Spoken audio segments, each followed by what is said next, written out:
안녕하세요. 나주겜입니다. 2019년 1월 4일 금요일 매수매도 약하로 들어왔고요. 일단 2019년 첫 주가 마감을 했습니다. 첫 주가 마감을 했고 마지막에는 조금 상승을 해서 어쨌든 2000선은 다시 회복을 해줬습니다. 오늘 같은 경우는 어제도 마찬가지였지만 비차익 순매수가 플러스로다가 들어오면서 1702억 정도가 들어오면서 어쨌든 수급의 흐름상에서는 우리가 사실상 항상 볼 때 여기 현물에 있는 이수급만 보고선 착각할 때가 많아요. 이수급만 봤을 때 는 수급이 많이 안 들어왔다고 생각을 하는데, 어쨌든 비차익 순매수가 늘었다는 거는 국내에 올릴 수 있는, 쉽게 말하면 이게 올릴 수 있는 흐름의 자금이 들어왔다라고 생각을 하시면 좋을 것 같아요. 이 전체적으로다가 비차익이 마이너스가 되면 유출이 되고 있는 거, 국내의 자금이 어쨌든 유출이 되고 있다고 생각을 하시면 되고, 비차익 순매수가 들어온다라는 거는 순수 매수가 많이 들어오고 있다라고 생각을 하시면 좋을 것 같아요. 차익 순매수 같은 경우는 사실 선물과의 차익으로다가 남기는 수익이기 때문에 이거는 마이너스가 될 때도 있고 플러스가 될 때도 있고, 크게 어쨌든 플러스로 되는 건 나쁜 건 아니지만은 그렇게 큰 영향을 미치지는 못합니다. 오히려 이게 나중에 비차익으로다가 바뀌면서 비차익으로 들어오는 경우가 더 많이 생기고요. 지금 보시면 개인들 같은 경우는 제가 또 말씀드렸었는데, 가끔 개인들이 착각하는 게 뭐냐면, 기관이나 외국인들이 손절을 하고 튄다라고 설명을 해요. 그러니까 켰다가 나중에 아래서 다시 잡아 들어왔다, 손절해서. 근데 외국인이나 기관은 절대 그렇게 해서 손절을 하지 않습니다. 왜냐하면 우리 개인들 같은 경우는 주식하는 사람은 주식만 하고, 선물하는 사람은 선물만 하고, 옵션하는 사람은 옵션만 하고, 이러기 때문에 우리는 올라야만 수익이 나고 내려야만 수익이 나고 어느 한 방향으로다가 정해놓고 베팅을 하지만, 외국인이나 이 기관 같은 경우에는 현물과 선물 그리고 옵션까지도 다 하고, 선물 중에도 지금 상품 선물도 있고 주식 선물, 달러 선물이 있으면 이런 것들의 오름 내림을 갖다가 다 정해서, 어떻게 보면 가장 많은 거래를 외국인이랑 기관이 하는 거는 해지 거래입니다. 해지 거래.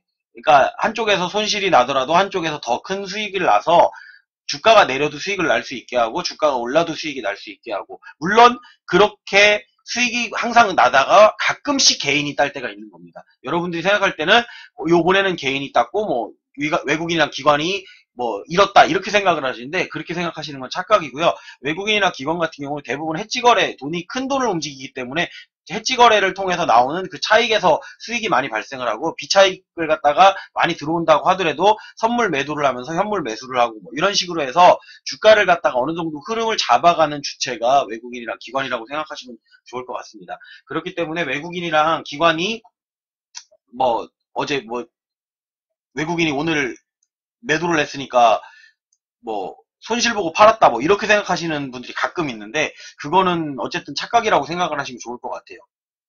외국인 같은 경우는 달러의 환율의 영향도 가장 많이 받는 이제 수급의 주체이고, 기관 같은 경우는 사실 지금 모습이 조금 좋은 게 뭐냐면, 기관 같은 경우가 사실은 국내에서는 코스피의 강자는 기관이거든요. 그리고 외국인 같은 경우는 코스닥의 강자가 외국인이란 말이에요. 근데 수급의 흐름상으로 봤을 때 아직은 흐름이 바뀌지는 않았습니다. 여러분들이 오늘 조금 올랐다고 해가지고 이제 저점을 다지고 올라가는 거다라고 생각하실 수는 있는데, 물론 제 바람도 그랬으면 좋겠다라는 생각이 드는데, 아직은 그렇게까지 차트의 흐름이 완전 바뀌지는 않았습니다.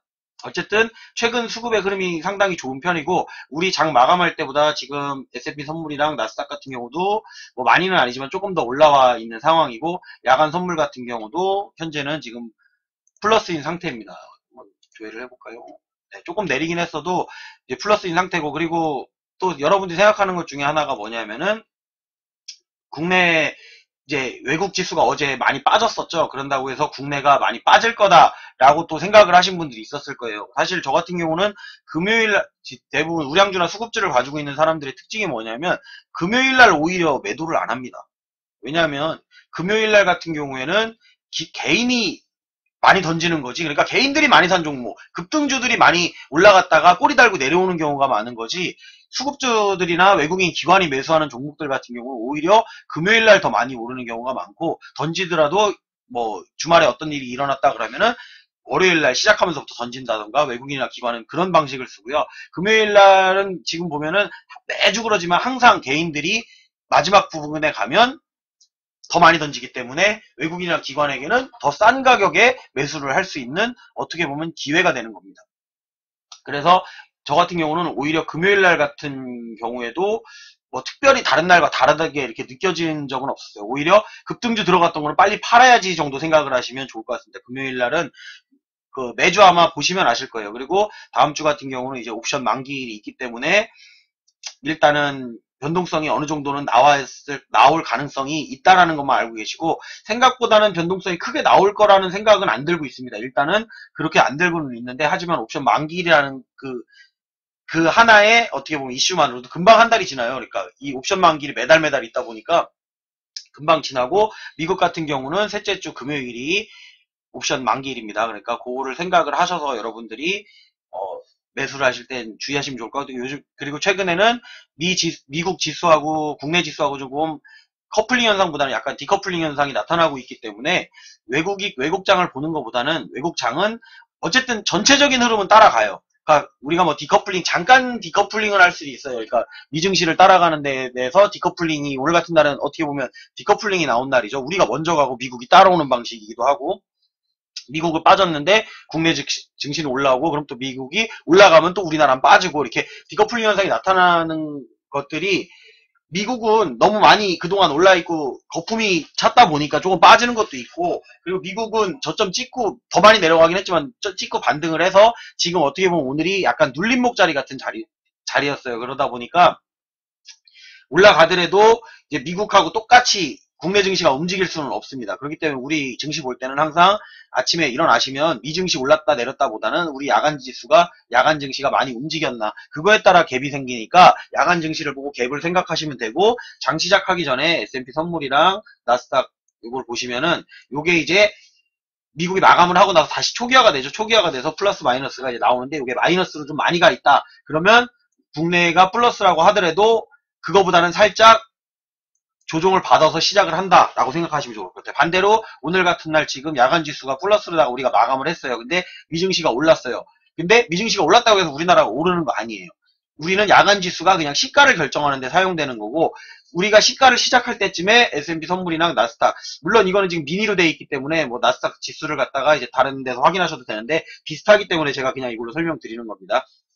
미니 나스닥 지수 같은 경우로다가 봤을 때 아침에 시작을 하는데 요게 플러스인데, 장 시작하기 전에 요게 둘 다 플러스다. 그러면 시작해서 약간 더 갭이 요거보다 더 많이 뜰 가능성이 있고, 그 상황에서 이게 올라간다라고 하면 국내 증시도 같이 따라 올라갈 가능성이 많다. 그렇게 생각하시면 좋을 것 같습니다. 그리고 얘도 국내 증시랑 같이 움직여요. 장중에는. 근데 거기에 영향을 미치는 게 원달러 환율. 항상 얘기하지만 원달러 환율 1130원 무너지지 않으면, 그 부분이 어제도 말씀드렸었는데 저점이 될 가능성이 높다. 근데 지금 1130원이 30원을 뚫고 위로 다 올라가진 않죠. 계속 이제 움직이면 1130원대가 고점으로다가 보고 있는 겁니다. 그렇다고 해서 달러 환율이 이제 트럼프 정책상 강달러를 갖다가 계속 유지를 하려고 하고, 약간은 트럼프가 이제 현대판 그 약간 우리 조선시대 대원군 같은 뭐 그런 사람이라서 약간 이제 미국 자국 무역을 갖다가 좀 보호를 하고, 약간은 이제 자유무역보다는 약간 쇄국 정책 같은 그런 지금 정책을 펼치고 있습니다. 얘 나름대로는.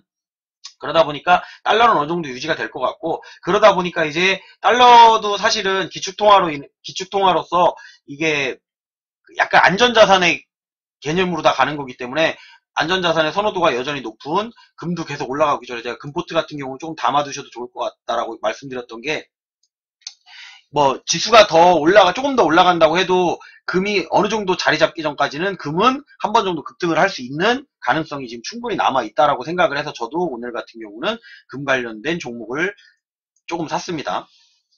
일단은 뭐 그건 제 개인적인 생각이고요. 그리고 일단은 어쨌든 이제 외국 증시가 오늘 특별한 일이 없고 올라가서 마감을 한다고 하면, 다음 주에 국내 주식은 이제 시가가 조금 떠서 시작할 확률이 있습니다. 오늘 같은 경우 개인들 뭐 며칠 전에 그렇게 사더니 또 아래서 다 팔았죠. 개인들이 이렇게 팔으면 그냥 손절이에요. 이렇게 손절이라고 생각하는 거고, 또 코스닥 지수 같은 경우는 대부분 급등주들인데, 급등주에 그냥 이게 샀다라는 게 사서 개인들이 올렸다고 생각하지 마세요. 개인들은 고점에 물려있다. 그렇게 생각하시면 좋을 것 같아요. 오늘 같은 날은 던지는 날인데 미처 빠져나가지 못한 개인들 샀는데 아직 못 파는 개인들이 고점에 물려있다라고 생각하시면 좋을 것 같고 얘네들은 저점에서 매도를 한 겁니다.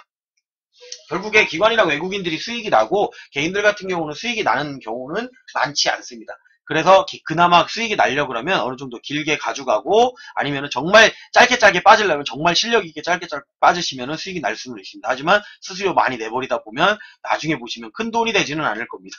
일단은 저도 예전에 그렇게 했었기 때문에 노력하는 거에 비해서 힘은 들고 피곤하고 눈도 피로하고 계속 집중하고 봐야 되고 차트를 갖다 분봉을 보고 있으니까 스트레스 받고 이랬었는데 차라리 뭐 오전에 잠깐 뭐 아니면은 뭐 종가에 잠깐 담았다가 오전에 잠깐 팔고 뭐 이런 스타일로다가 매매하시는 분이라면 다 뭐 단타하는 것도 나쁘진 않은데 하루 종일 장중에 뭐 단타를 치겠다라고 생각하시는 분들이 있다면 그거는 웬만하면 좀 피하는 게 좋지 않을까라는 게 그냥 제 경험입니다. 어쨌든 환율 같은 경우 조금 내려와줘서 이제 외국인들이 이 상태에서 조금만 더 내려준다 그러면 1120원대 아래로만 내려와준다고 하면 이제 월요일 날도 외국인의 수급이 들어올 수가 있고 어쨌든 지수를 끌어올리는 데는 외국인들이 끌어올리는 게 가장 좋아요. 기관 같은 경우는 어느 정도 받쳐주기만 하고 일단은 주식을 계속 뭐 빌려주고 대여해주고 그 수수료 먹고 그리고 이 금융투자 같은 경우나 특히 그렇지만 이 금융투자 같은 경우는 대부분의 수익의 원천이 차익거래입니다. 차익거래. 여기 나오는 이 차익거래죠. 그러니까 얘는 항상 선물과 현물을 갖다가 어느 정도 유지를 해나가면서 차익이 된다 그러면 그 자리가 어디든 상관을 안 해요. 어떻게 보면 가장 지금 돈이 많이 들어오고 많이 나가는 게 금융투자인데 금융투자 같은 경우가 추구하고자 하는 방향은 항상 차익거래라고 생각을 하세요. 해지 전략, 차익거래. 그러니까 차익이 남으면 거기가 수익이 얼마가 됐건 간에 거기서 정리하는 스타일이에요. 근데 거기에 투신이나 연기금들이 들어와 주는 경우에는 약간의 예외성을 둔다. 그때는 자기들도 굳이 투신과 연기금이랑 싸우려고 하지는 않는다라고 생각을 하시면 좋을 것 같아요. 외국인이랑은 싸웁니다. 외국인이랑 어떻게 보면 이제 국내 외국인 같은 세력이라고 생각을 하시면 좋을 것 같아요. 금융투자 같은 경우는 그 순수 투자의 개념이 아니에요. 거의 차익거래로다가만 해서 수익을 창출을 하는 기업이기 때문에 금융투자가 뭐 여기서 샀다가 뭐 조금 올라가니까 판다 그게 아니고 선물과의 연동을 시켜서 선물을 더 많이 사놨으면 선물에서 수익이 나면 선물을 매도하면서 현물을 조금씩 매도해주면은 주가가 더 잘 빠지니까 그럼 나중에 다시 선물을 매수할 때 조금 더 좋은 자리를 선점할 수 있기 때문에 그렇게 한다고 생각을 하시면 좋을 것 같습니다. 일단 오늘은 다른 날보다는 조금 이 종합시장에 대해서 제가 조금 더 자세히 설명하긴 했는데 뭐 예전에 방송에서도 다 했던 얘기고 또 반복되고 돌다 보니까 여러분들이 똑같은 얘기를 듣는다고 생각하실 수도 있을 것 같습니다. 하지만 뭐 또 생각나는 거 있으면 제가 가끔씩 이렇게 얘기는 드리도록 하겠습니다. 그리고 오늘은 이제 아직 8시가 안 넘었기 때문에 대차는 확인할 수가 없었고요. 그리고 역시나도 차트상으로 봤을 때는 이제 제가 요거를 표시를 해놨습니다. 제가 맨날 이렇게 선을 긋는데 똑바로 못 긋다 보니까 고점과 저점을 갖다 그냥 아예 차트로다가 이렇게 빨간색은 여기 고점 라인 지금 보이는 차트 내에서만입니다. 보이는 차트에도 여기 고점 라인 2273포인트고 여기 저점 라인은 1984.53 해서 어쨌든 저점은 다시 한번 찍었다라고 보시면 좋을 것 같아요. 여기가 지금 시가가 1985였는데 오늘 1984.53으로 해서 일단 연 저점은 찍었습니다. 작년 저점을 일단은 무너뜨렸다가 올라왔다라고 생각을 하시면 좋을 것 같아요. 사실은 조금 더 무너질 수도 있다라고 생각을 했었는데 기관 수급이 들어오면서 이제 국내 지수는 좀 끌어올렸습니다. 하지만 이게 지금 이 정도 들어왔다고 해가지고 여러분들이 안심할 단계는 아니라는 거. 제가 말씀드렸다시피 이동평균선이 어느 정도 수렴을 할 때까지는 올렸다 내렸다가 또 계속 반복을 하면서 이평이 모아진 다음에 올릴 건지 내릴 건지는 조금 더 시간이 흐른 뒤에 결정이 되기 때문에 어떻게 보면은 그냥 참으실 분은 매수를 했으면 꾸준히 참고 뭐 흔들리는 거에 특별히 큰 신경을 안 쓰고 기다리시던가 아니면은 정말 단기로다가 치고 빠지고를 계속 하셔야 될 겁니다. 근데 어쨌든 치고 빠지가다가 여기까지 이평이 수렴됐을 때 어느 정도 수렴이 되고 뭐 다음 주 목요일날 옵션 만기가 마감을 하고 난 다음에 떨어진다고 하면 단타 치신 분들은 이익이 났죠. 근데 크게 이익 날 부분은 없을 겁니다. 대부분 이제 테마라든지 아니면은 어떤 급등하는 종목들을 들어가가지고 한탕 해먹고 나오지 않는 한 크게 먹을 수 있는 거는 사실상 없고 크게 먹는다고 하더라도 정말 매수타 좀 잘 잡아서 들어가셔야 되는데 그게 해보시면 아시겠지만 그렇게 쉽진 않습니다. 되게 자기가 똑똑하고 나만 약어 갖고 수익 나는 것 같죠? 그러다가 한 방에 갑니다. 그렇게 가봤기 때문에 드리는 말씀이고요. 어쨌든 여기서 이렇게 또 올라간다고 하더라도 바로 막 이렇게 치고 올라갈 거라고 생각을 하지 마세요. 이제 국내 증시 같은 경우 올라간다고 해도 계속 여기 흔들면서 계속 이평 수렴하는 데까지 뭐 올렸다가라도 다시 수렴을 해서 얘네들이 어느 정도 일치를 했을 때 그 부근에서 삼각 수렴이 나왔을 때 아래로 가든 위로 가든 수급의 방향 보고서 그때 결정하시면 좋을 것 같다. 그때 이제 그 시기가 조금 길게 보면은 이제 미중 협상이 어느 정도 좀 진전을 보인다거나 뭐 그런 부분이 있으면 좋을 것 같고, 미국 같은 경우 지금 셧다운이 좀 풀리면서 경기 지수가 살았으면 좋겠는데, 어제 같은 경우도 제조업 지수를 발표를 했었는데 제조업 지수가 예상보다 좀 많이 좋지 않게 나오면서 지수가 많이 내려갔었습니다. 근데 국내 지수 같은 경우는 그거를 굳이 따라가진 않는다. 하지만 우리나라는 어쨌든 수출을 통해서 먹고 사는 나라다 보니까 지수가 외국에 전체적으로 빠진다 그러면 결국에는 큰 흐름은 따라갈 수밖에 없다. 그건 어느 나라나 마찬가지라고 생각하시면 좋을 것 같아요. 근데 미 지수가 계속 빠져요. 근데 우리만 올라간다? 그런 일은 생각하지 마세요. 그러니까 따라가는 건 특히나 밑으로는 잘 따라가요. 밑으로는 잘 따라요. 올라가는 거는 잘 안 따라가는데 국내 지수 같은 경우 밑으로 가는 건 잘 따라갑니다. 근데 지금은 밑으로 간 거를 최근엔 좀 안 따라갔어요. 기관이 어느 정도 방어를 해주면서 그래도 여기를 연저점으로 다 잡으려고 하고, 그리고 달러 같은 경우도 1130원대 계속 방어가 되는 걸로 봤을 때 일단은 1130원대가 저점이다 라고 생각을 하시고선 보시면 좋을 거라고 생각을 합니다. 어제 1130원대를 찍었었기 때문에 오늘 저점을 찍고 올라갈 가능성에 대해서는 어느 정도는 생각을 했던 부분이었는데 생각보다는 많이 올랐어요. 저 같은 경우는 이렇게까지 올라오진 않을 거고, 조금 올라오고 말을까, 꼬리 달고 조금 올라오진 않을까, 그리고 또 뺄 수도 있겠다라는 생각을 했었는데, 어쨌든 아직 연저점을 갖다가 뭐 확인한 시점은 아니기 때문에 일단 연저점을 갖다가 찍었습니다. 지금부터 계속 내려가면 연저점이에요. 연저점인데 작년 연저점 어쨌든 그 부분보다 더 내려갔는데, 전체적인 흐름으로 봤을 때 종목들의 흐름을 보면 되거든요. 지금 여기가 얼마였어? 1985.9가 예, 1985.9, 1984.54. 더 내려갔었네. 오늘 더 내려갔었기 때문에 어쨌든 전체적으로 이때 빠질 때 같은 경우는랑 좀 다른 게 뭐였냐면, 이때는 이제 신용 물량 같은 경우가 개파락을 해가지고 빠졌고, 지금 같은 경우는 이렇게 빠진 거는 빠지긴 했는데 실질적으로 여러분들이 체감할 때는 지난번에 여기 바닥 찍었을 때보다 지금 빠졌을 때 느낌이 더 손해보는 느낌은 아닐 거예요. 왜냐면 종목들의 이 개수를 보게 되면, 여기서 보면 이제 이렇게 종목 보시면은 장이 어쨌든 간에 여러분들이 보실 수 있는 거는 이겁니다. 결국에는 상승한 종목이 더 많냐, 하락한 종목이 더 많냐, 이거예요. 근데 저 때 당시에 저렇게 쭉쭉쭉 내려오고 있을 때 10월 달에 주가가 빠질 때는 상승하는 종목 100개도 안 됐습니다. 100개, 뭐 어쨌든 100개나 아니면 뭐 90개, 여기 이쪽이 뭐 90, 거의 이거 두 개 합쳐야 뭐 100 몇 개? 100개 정도 뭐 이렇게밖에 안 됐고, 여기 빠지는 거 막 1000개 합쳐서 막 거의 1400개, 1500개 막 이렇게 빠졌습니다. 보합인 것들도 있다가도 또 빠지고 그러니까 돌아가면서 다 빠졌기 때문에 그때는 어떤 종목을 들고 있어도 수익 날 수 있는 구간이 없었다고 한다면, 지금 같은 경우는 저점에서 올라오긴 했지만 실질적으로 그 조종받는 기간 안에 이제 테마가 돌았어요. 이렇게. 그러니까 뭐 대북 돌았다가 전기차 돌았다가 뭐 바이오 조금 올라갔다가 뭐 수소차 같은 경우 꾸준히 많이 올랐죠. 정치 테마주도 돌고 이랬기 때문에 여러분들이 그나마 숨 쉴 수 있는 시간은 지금은 있었다.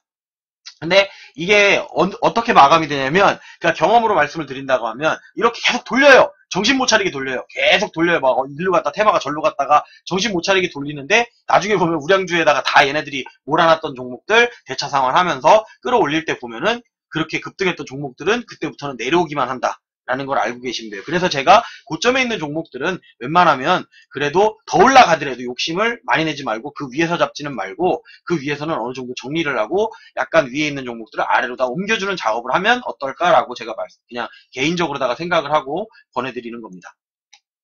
뭐 이것도 어차피 이렇게 얘기해야 본인이 깨닫기 전엔 안 합니다. 저도 마찬가지였고 예전에는. 그리고 뭐 저도 요즘에 계속 이상한 짓 많이 하고 저 예능 방송을 했는데, 사실은 예능 방송을 하려고 하는 게 아니고 제가 이렇게 가끔씩 보면은 손해나는 매매를 그냥 하는 경우가 있어요. 근데도 뭐 매도도 안 하고 그냥 물린 채로 가는 경우, 10% 20% 물려도 그냥 가는 경우가 있는데, 그게 왜 그런 거냐면 기법이 장이 바뀔 때마다 한 번씩 이렇게 바꿔줍니다. 검색식도 좀 업그레이드를 시키고, 그거를 지금 한 3년을 넘게 했죠. 검색식만 이렇게 장마다 바꿔보고, 그때 당시에 내가 그때까지 아는 지식을 동원을 해서 어떤 또 검색식을 만들어 보고 하다 보니까 진짜 검색식이라는 걸 지금 누가 얘기만 하면 그걸 들으면 만들 수 있는 정도의 수준이 됐는데, 중요한 거는 생각이에요. 생각이고 시장의 흐름을 갖다가 봐야 되기 때문에 보다 보면 시행착오를 겪을 수밖에 없습니다. 그리고 앞으로도 시행착오는 있을 거예요.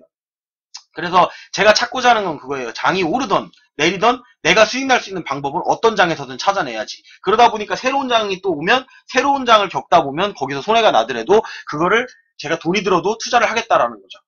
그러다 보니까 약간의 손실이 또 날 수가 있는 부분이고, 그거를 또 살리는 것도 공부하는 거예요. 이렇게 물려있던 거를 살릴 수 있는 방법이 없을까? 물려있는 상태여야만 알 수 있고요. 거기서 손절을 하고 딱 던지면 그게 그냥 끝이라고 생각하시면 돼요. 여러분들도 어떻게 보면 포기가 빠르신 분들 많아요. 지금 뭐 전체적인 개인의 수급의 흐름을 봐도 포기 빠르죠. 그렇게 내려가고 있을 때는 잘 사더니 잠깐 올라오니까 다 팔아먹었잖아요. 그쵸? 수익도 안 나왔는데 뭐 본전되면 다 팔아먹었어요. 그리고 막상 올라가면 또 못 사요. 의심하고. 이거 올라가는데 이제 언제 사야 되지? 그러다가 결국엔 내가 매도했던 가격보다 항상 위에서 삽니다. 그리고 또 팔 때는 내가 매수했던 가격보다 아래에서 팔고. 그거 반복되면 수수료 날리고 손절 치고 손절 계속 치다 보면 나중에 남는 돈 하나도 없습니다. 근데 그냥 물려있는 상태로다가 매매를 안 하던가, 아니면은 정말 돈이 없으시면 예수금 관리 못 해갖고 돈이 없다 그러면 물려있는 거 놔두시고 열심히 밖에서 예수금 버는 것도 하나의 방법입니다. 주식으로다가 돈을 벌 수가 없다면 밖에서, 저도 마찬가지지만 이게 주식이 지금 주업은 아니다 보니까 저도 계속 돈을 법니다. 버는 돈을 갖다가 일부분은 주식에다가 조금 예수금으로 넣을 수도 있고, 다르게 이제 저금을 할 수도 있고 적금을 들 수도 있고 뭐 부동산에 투자할 수도 있고, 이거는 이제 본인이 정하시면 되는 거지만 제가 그렇게 돈이 많은 사람도 아니기 때문에 여기저기 다 투자는 못하고, 주식 같은 경우에서 벌 수 있는 걸 벌어서 저는 주식을 가지고 주식에 있는 돈을 더 이상 뭐 예수금을 더 넣거나 이렇게 하진 않습니다. 근데 이미 증가가 돼 있는 상태에서 조금 뭐 작년에 손해를 보긴 했지만 어쨌든 간에 지금 증가한 폭이 더 많아서 수익이 나 있는 상황이고, 거기서 그 돈 가지고선 또 수익 내고 해서 돌리고 있는 상황이고, 전체적인 자산은 제가 주식 했을 때보다는 지금 많이 늘어나 있는 상태입니다. 이제 최근에는 더 이상의 자금을 갖다가 넣지는 않아도 될 만큼의 이제 금액이 돼서, 사실은 이걸 가지고선 어떤 성과를 더 이루기 전까지는 금액을 더 투입하진 않겠다. 그리고 본인이 하시는 일 열심히 해서 오프라인에서도 열심히 돈을 버시면 아마도 조금 더 좋은 결과가 나지 않을까, 그리고 주식을 바라보는데 좀 여유가 있지 않을까라는 생각을 개인적으로 해봅니다. 또 말하다 보니까 어디 3000% 빠진 것 같네요. 그리고 좀 참 진지하게 하는 것 같은데 하다 보면 자꾸 예능 방송이 돼가지고 좀 웃기기는 합니다. 어제도 근데 여러분들이 제가 이렇게 그런 것들 얘기해주니까 좋아하시고 댓글 달아주시고 이러니까 저도 어떻게 보면 약간 신이 나더라고요. 이 사람들은 내가 돈을 잃어도 좋아하는구나. 뭐 이런 생각 들었습니다. 어쨌든 제가 무조건 막 수익만 내고 이러면 정말 좋겠지만, 저도 마음은 그렇지만 안 될 때도 있고 이렇게 빠질 때도 많습니다. 그러다 보니까 보고하는 매매를 하라는 게 아니고, 여러분들이 제가 만들어 놓은 이 검색식 같은 경우도 참고를 해보시고, 제가 예전에도 말씀드렸었는데 그래도 손해 덜 나는 방법은 매도 타점에서만 안 사도, 제가 항상 말씀드리죠. 매도 타점이라는 거를 검색식으로 여러분도 한번 만들어 보는 것도 나쁘지 않을 것 같아요. 이렇게 저 나름대로의 예전 매도 타점도 있었고 지금 새로 만든 것도 보고 있고, 이거 말고도 요번에 또 매도 타점을 하나 새로 만든 게 있습니다. 만든 게 있는데 최소한 거기 나오는 것만 안 사도 크게 물리진 않아요. 하루 만에 막 10% 20% 되진 않아요. 저도 갖고 있다가 그렇게 내려가는 경우는 있습니다. 10% 내려가고 20% 내려가는 경우도 있지만, 뭐 처음부터 사자마자 진짜 고점에서 잡아갖고 내려왔는데 다시는 올라갈 것 같지도 않고 이게 어떻게 해야 되나, 그런 경우는 그렇게 많지는 않습니다. 근데 요번 같은 경우에는 약간 그런 경우가 발생할 수도 있다라는 생각도 들어요. 왜냐하면은 새로운 기법을 또 적용을 하다 보면, 그러다 보니까 거기서 이제 실수하는 경우도 있고 좀 손해나는 경우도 있고, 사실 같은 경우 오늘 매수했을 때 매수한 종목 같은 경우는 신규 매수한 종목으로는 엘컴텍 매수했습니다. 제가 아까 말씀드렸죠. 금관련주입니다. 금관련주고, 일단은 지금 뭐 금값이 싸다고 해서 얘네가 당장 혜택을 받는 것도 아니고 주가가 그냥 많이 내려와 있는 데다가 어느 정도 상승 흐름폭을 가져가고 있고, 자리가 어느 정도 급등이 나올 때가 돼서 그냥 매수를 한 겁니다. 차트 보고 매수한 거고, 어쨌든 금 관련 주기 때문에 상장 폐지는 안 당할 것 같아서 그냥 매수를 했던 거라고 생각하시면 좋을 것 같고요. 분할 매도한 종목으로는 기아차 같은 경우가 많이 올라와서 오늘 정도에 매도를 해야지라고 생각을 했고, 제가 새로 만든 매도 타점에도 기아차하고 넥스트칩이 나와 있었습니다. 넥스트칩 같은 경우는 제가 어제 매수했던 종목이죠. 일단은 전량 매도한 건 아니고요. 3분의 1 정도만 지금 매도를 했습니다. 3분의 1 정도를 갖다가 어디야, 여기 오늘 고점에서 매도했죠. 그래도 제가 거의 고점 부근에서 매도했어요. 8,900, 오늘 얼마였냐? 8,910원인가 20원인가 거기까지 올라갔었던 것 같아요. 제 기억으로는. 근데 제가 20원인가 더 싸게 매도해서 어쨌든 고점 부근에서 매도를 했던 거고, 기아차 같은 경우는 최고점 매도했죠. 그래서 오늘 같은 경우는 어쨌든 잘했다. 그리고 뭐 매수했던 종목들 같은 경우에도 엘컴텍 같은 경우 지금 매수한 단가가 제 단가네요. 평단이 지금 제 단가고, 한 틱 내렸네요. 한 틱. 한 틱 내렸는데 어쨌든 사고 나서도 이것도 수익권까지 갔었는데 요거는 오늘을 보고 매수한 게 아니기 때문에 자리만 잡아놓은 거라고 생각을 하시면 좋을 것 같고요. 그리고 대한광통신은 사놓고 내가 왜 샀는지를 잘 모르겠어요. 이게 5G 뭘 관련된 뭔가를 보다가 제 검색식 어디서 걸렸나? 하여튼 그래서 사긴 샀어요. 근데 약간 올라오긴 했어요. 그래서 추가 매수를 했는데 사실상은 조금 더 아래서 잡아야 되는 게 맞는데 오늘 안 내려올 것 같아서 그냥 5,240원에 내려오면 사야지라고 생각하고 그냥 걸어놨었는데 매수가 됐던 겁니다. 그래가지고 요거는 그렇게 해서 매수했던 부분이었고요. 그리고 또